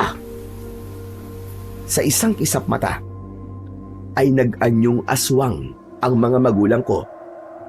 Hindi ako makapaniwala sa nakikita ko ng sandaling yon. Sumugod si tatay sa mga aswang habang si nanay naman ay tumakbo papasok sa loob ng bahay. Pumasok siya sa kwarto namin ni Maricel. Tumakas na kayo. Dumaan kayo sa gubat. May daan doon papunta sa kabilang baryo. Oje, samahan mo ang kapatid mo at si Maricel. Ituro mo sa kanila ang daan sa gubat. Magmadali kayo. Pero, paano po kayo ni tatay? Huwag mo na kaming isipin, anak. Kaya namin ang mga sarili namin. Tumakas na kayo. Bilisan nyo na, nagmamakaawa ko sa inyo. Labag man sa kalooban ko, naiwanan ang mga magulang ko, ay inisip ko pa rin si Maricel at ang anak namin. Kaya, nang muling lumabas si nanay, ay hindi na kami nagsayang pa ng oras. Lumabas kami ni na Maricel at ng kapatid kong si Oji mula sa bintana sa likod ng bahay. Dala ko ang matalas na itak para meron akong magagamit para protektahan ang aming mga sarili. Mabilis kaming tumakbo habang nasa unahan namin si Oji. Maigpit kong hawak ang mga kamay ni Maricel. Hindi nagtagal ay napahinto ako nang narinig ko ang malakas na sigaw ni nanay at tatay. Edmond! Tara na! Sina nanay at tatay. Dalawa lang sila laban kina Agapita. Baka kung ano na nangyayari sa kanila. Kailangan ko silang balikan. Kailangan ko silang tulungan. Pero ang nanay mo na nagsabi na kaya nila ang mga sarili nila. Umalis na tayo dito, Edmond. Isipin mo ang buhay na magiging anak natin. Maricel, mga magulang ko sila at hindi ko sila pwedeng pabayaan. Hindi ba sabi mo sa akin ay kailangan kong bumawi sa kanila? Ito na ang magandang pagkakataon para gawin ko yun. Lumapit ako kay Oji. Yumuko ako at hinawakan ko ang magkabilaan niyang balikat. Oji, alam kong natatakot ka ngayon, pero meron akong ipapagawa sa'yo, ha? Samahan mo ang ate Maricel mo sa gubat at dalhin mo siya sa kabilang baryo. Alam kong kaya mong gawin yon. Tumango si Oji at matapos yon ay maigpit ko siyang niyakap. Humarap ako kay Maricel at siya naman ang niyakap ko. Hindi kita kayang iwan, Edmond. Kung makikipaglaban ka sa mga aswang, makikipaglaban na din ako. Makinig ka sa akin, Maricel. Sa ngayon, ang prioridad ko ay ang kaligtasan mo at ng anak natin, kaya sumama ka na kay Oji. Nangangako ko sa'yo na walang masamang mangyayari sa akin. Hindi ako papayag na mamamatay ako ngayong gabi dahil papakasalan pa kita. Kailangan ko lang talagang tulungan ng mga magulang ko. Kaya tumakas na kayo ni Oji. Sige na, bilisan nyo! Sa pagkakataon na yon, ay nakinig na si Maricel sa akin. Alam ko na labag sa kalooban niya ang umalis nang hindi ako kasama. Pero nararamdaman ko na naiintindihan niya ang gusto kong mangyari. Nang sumama na si Maricel sa kapatid kong si Oji, ay mabilis akong tumakbo pabalik kina nanay at tatay. Ngunit 2 aswang ang sumalubong sa akin na sigurado kong inutusan ni Agapita na sundan si Maricel. Mga hayop kayo! Hindi ako natatakot sa inyo! At hindi ako papayag na makuha niyo si Maricel at ang anak ko! Dadaan muna kayo sa ibabaw ng bangkay ko! Sabay na umatake ang 2 aswang. Nang sandaling yon, ay nag-aapoy na ang puso ko sa kagustuhan na maging ligtas ang mga mahal ko sa buhay. Kahit wala akong kaalaman sa pakikipaglaban, ay ginawa ko ang lahat para matalo ang 2 aswang.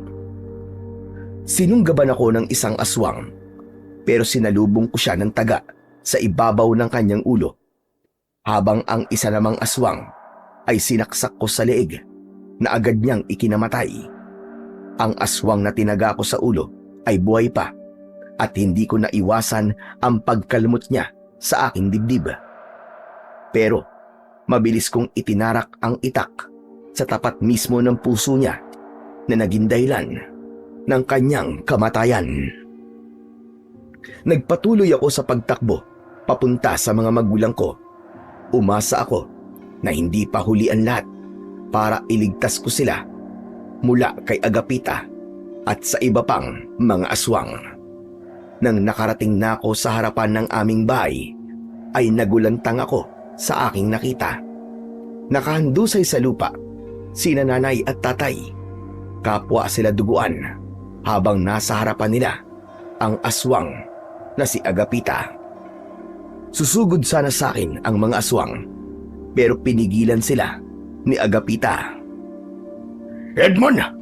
Anong ginagawa mo rito? Bumalik po ako para tulungan po kayo ni nanay. Napakabuti mo palang anak.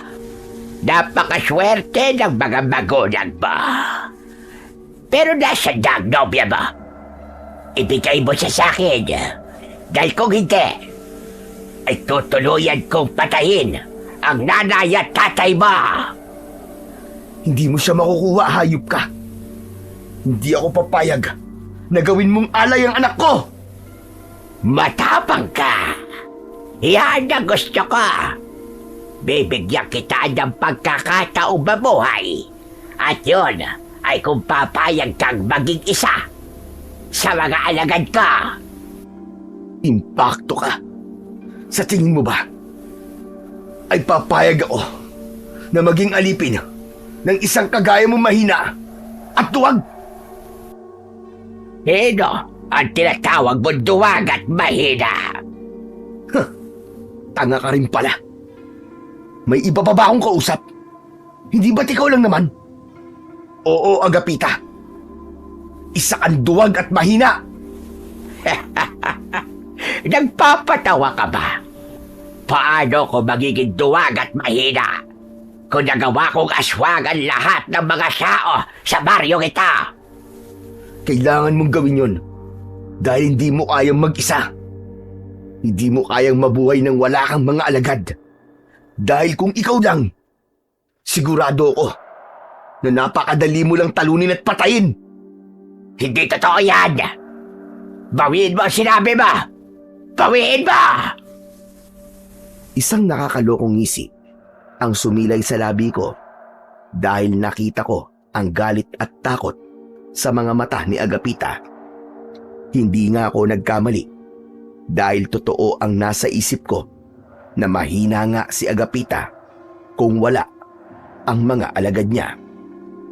Isa-isa kong tinignan ang mga aswang na alam kong dating mga tao na normal na namumuhay sa baryong yon. Kayong lahat!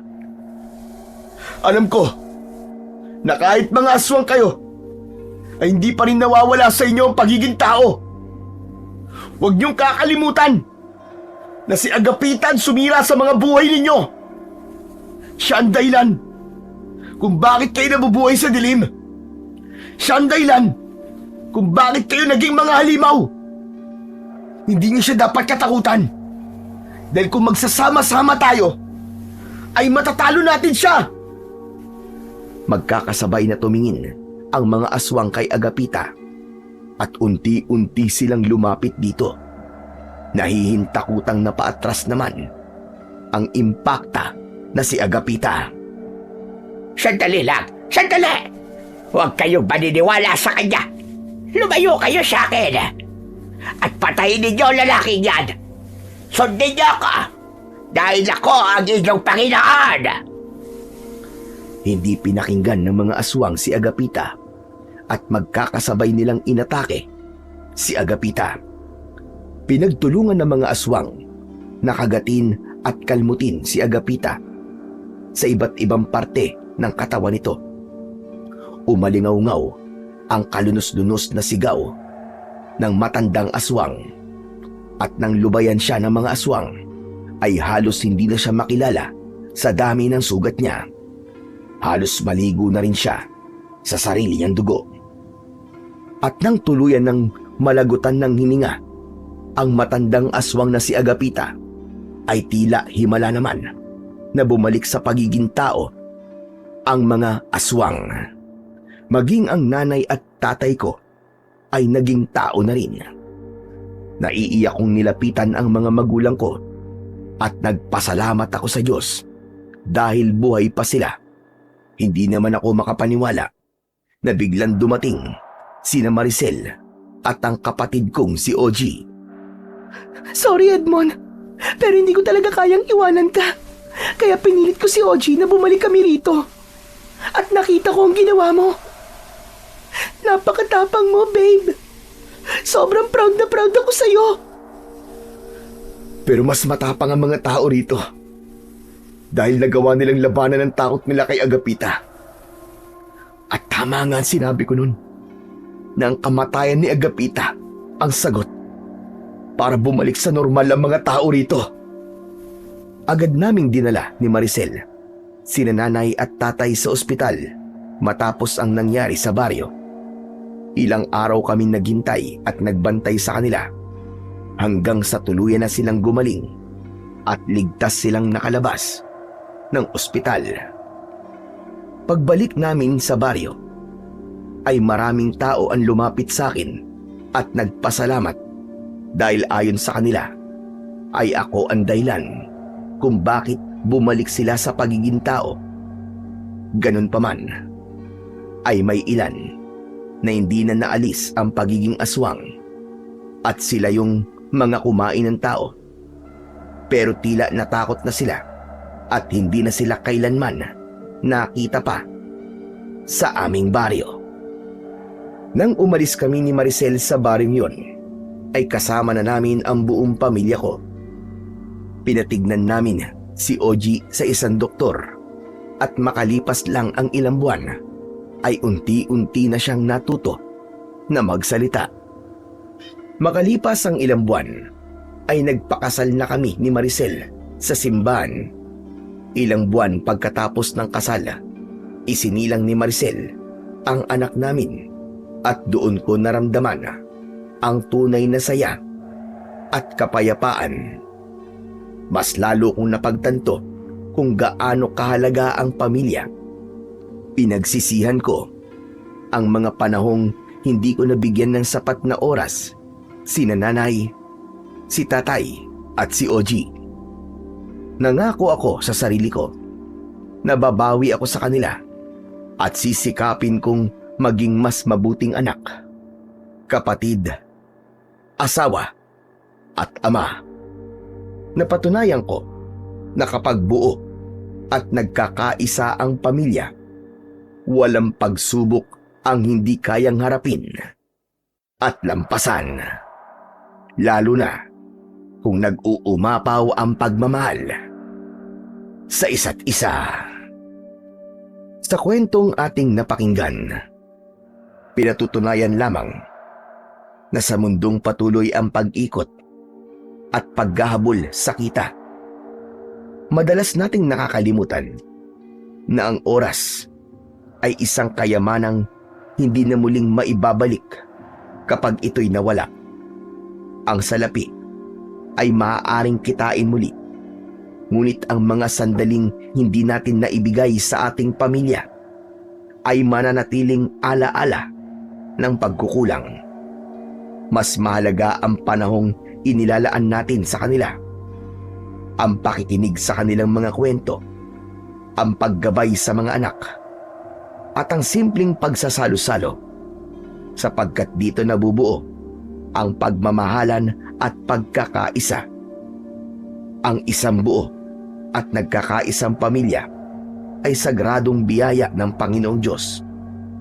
Kapag ito'y pinangalagaan, nagkakaroon tayo ng lakas upang harapin ang anumang hirap ng buhay. Sapagkat kapag kumpleto ang pamilya sa pagmamahal at presensya ng isa't isa, walang pagsubok ang hindi kayang lampasan. Ayon nga sa Ecclesiastes 3:1, ang lahat ng bagay ay may kanya-kanyang kapanahunan at may panahon para sa bawat gawain sa silong ng langit. Ipinapaalala nito na may tamang oras para sa trabaho at may tamang oras para sa pamilya. Hindi sapat na tayo'y kumikita lamang. Kailangan din nating maging naroroon, pisikal, emosyonal at espiritual para sa mga mahal natin sa buhay. Bilang mensahe ko sa inyo, tandaan natin na ang tunay na tagumpay ay hindi nasusukat sa dami ng perang na iuuwi, kundi sa dami ng panahong na ibibigay at pagmamahal na naipapadama sa ating pamilya. Ang trabaho ay mahalaga upang makapagbigay ng sustento, ngunit ang presensya at oras ang tunay na bumubuo ng tahanan. Sa huli, ang mga alaala at yakap ng pamilya ang mananatili. Hindi ang overtime, hindi ang pagod, kundi ang pag-ibig na ating naiparamdam habang may panahon pa. Maraming salamat po sa walang sawang pakikinig at pagsuporta sa aking mga YouTube channel na The Voice Addict at mga kwento ni Apong Isaac. Mabuhay po ang pamilyang nagsisikap na manatiling buo at magkakasama. Sa kabila ng hirap ng buhay, patuloy na nagmamahalan at handang gawin ang lahat upang mapanatili ang pagkakaisa at presensya ng bawat isa sa loob ng isang masayang tahanan. Maraming salamat po sa inyong lahat. Hanggang sa susunod na kwento, at pagpalain po nawa kayong lahat ng Diyos na may kapal.